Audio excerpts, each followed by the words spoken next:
प्रक्रिया केलेले सांडपाणी शेतीसाठी आंदोलनाच्या पार्श्वभूमीवर प्रोसेसधारकांची बैठक, कायमस्वरूपी तोडगा शोधण्यावर भर. सामूहिक औद्योगिक सांडपाणी प्रक्रिया सीईटीपी प्रकल्पातून प्रक्रिया केल्यानंतर सोडले जाणारे पाणी जवाहर शेतकरी साखर कारखान्याच्या देशभक्त रत्नाप्पण्णा कुंभार सहकारी पाणीपुरवठा योजनेद्वारे शेतीसाठी वापरण्याचा निर्णय घेण्यात आला आहे.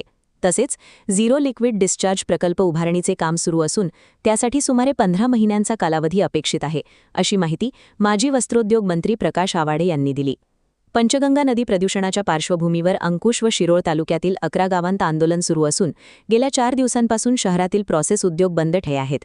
या पार्श्वभूमीवर झालेल्या बैठकीत आवाडे यांनी उद्योग बंद पडू न देता आंदोलनकर्त्यांनी सहकार्य करावे, असे आवाहन केले.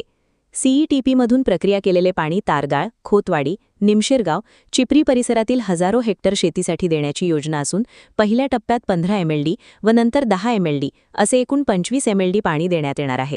तसेच स्लजचा वापर विटा व सिमेंट निर्मितीसाठी करण्याचा प्रस्ताव आहे. प्रोसेसधारकांनी प्राथमिक प्रक्रिया यंत्रणा व फ्लो मीटर बसवून पारदर्शकता राखावी, असा सल्ला देण्यात आला. अत्याधुनिक प्रकल्प पूर्ण झाल्यानंतर विना प्रक्रिया पाणी सोडले जाणार नाही, अशी ग्वाहीही यावेळी देण्यात आली.